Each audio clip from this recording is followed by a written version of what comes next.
Hey, what's up YouTube? My name is KUSHIKUSH and this video is just going to be me talking about my experience being with the Intel, specifically the A770 for 1 year. I have the 16 GB variant, it's the limited edition. I bought it around the time of release for around $360. Bought it on Newegg, which is an online retailer. Upon arrival, the box was really slick and it was nice. I actually really enjoyed looking at the box. I thought it was really cool. And the GPU was nice and heavy and it felt firm, like a solid, like good block. It didn't feel flimsy or plasticky. It it felt valuable. And especially since I've heard from reviewers saying that the computer parts used in it are valuable. And I was like, damn, this is a good deal, right? When I plugged that baby into my computer and it was bad. So what did I do? Well, I just stuck with it. I put up with the bad. Every month there seemed to be an update consistently, which was very nice. If there's a problem, I wasn't really sure. There was an Intel Discord group where I could just ask questions and stuff like that. And yeah, we're in current day. And this is going to be my honest take about this whole experience. I think the easiest way to do this is to have some questions. So would I recommend Intel graphics cards? They get patches. What that means is it's not the best right now, but over time it slowly does improve. But it's not as fast as you would want it. It's on a monthly basis, but the people who are working on the graphics card are working on it. Is the performance incredibly good? I tend to undervolt my graphics card.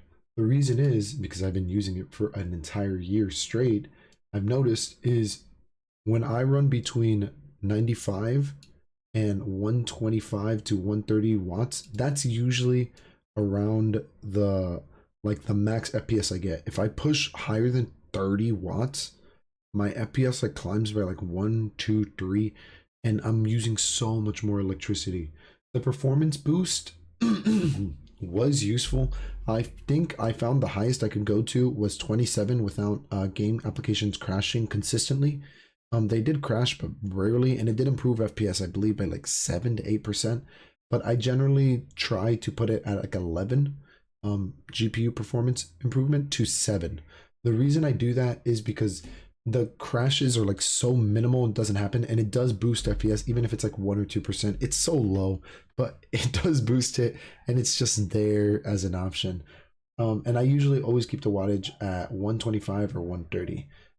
I used to have it at 160, but I didn't see much of an FPS improvement from 160 to 130. Now, I know I say FPS improvement. I play a large variety of games. I'm not going to name every single game I played in over the year that I've had this GPU, but I will show you based on my Steam that I play a lot of games. I have all of these games and I play a lot of them. I also have games on Epic, Origin. I'm a fucking gamer, bro.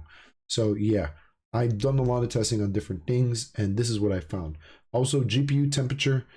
This is I don't know why, and it actually scares me that Intel does this. I don't like that they do this. It scares me.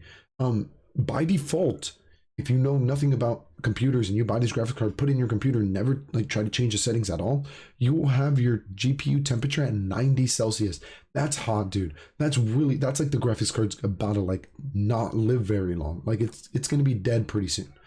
I don't know why you would do that for like 5 FPS improvement or 10. It's not worth it at all. It really isn't. We're not trying to run like jet engines here, dude. We have a mid-range budget GPU and we want to make the best of it. I found over my years of using computers that 72 degrees Celsius is perfect for me. If I really want to bring it up for some reason, max 74, 73. But 72 is like a really good spot where I feel like the GPU lasts a long time. It's great performance. It's not bad. But these are my settings. These are what I always use, and I always put on appliance system boot, so I don't have to do this every time I launch the system. Besides that, were there games that I weren't able to play? There really weren't that many bad bugs that I would say I wasn't like able to play the game.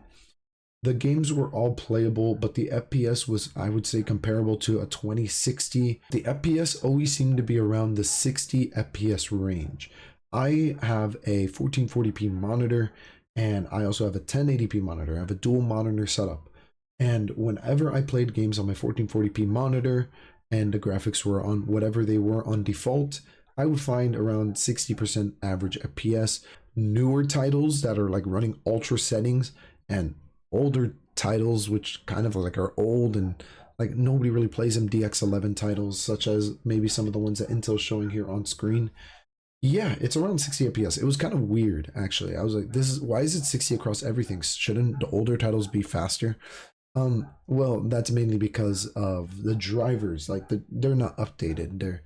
It's since Intel's like a new thing, they don't really have like the companies like working hand in hand with them as efficiently as with Nvidia and AMD. So yeah, you are going to get some updates like this. But besides that, I did enjoy my experience with this graphics card. I know this seems like more of a rant. It wasn't super special, well edited. I just wanted to give my opinion. I don't make money off this video. I just want to give you my opinion. Besides that, there's not really much else I can say. I hope you have a great day or night, and maybe I'll catch you next time. Later.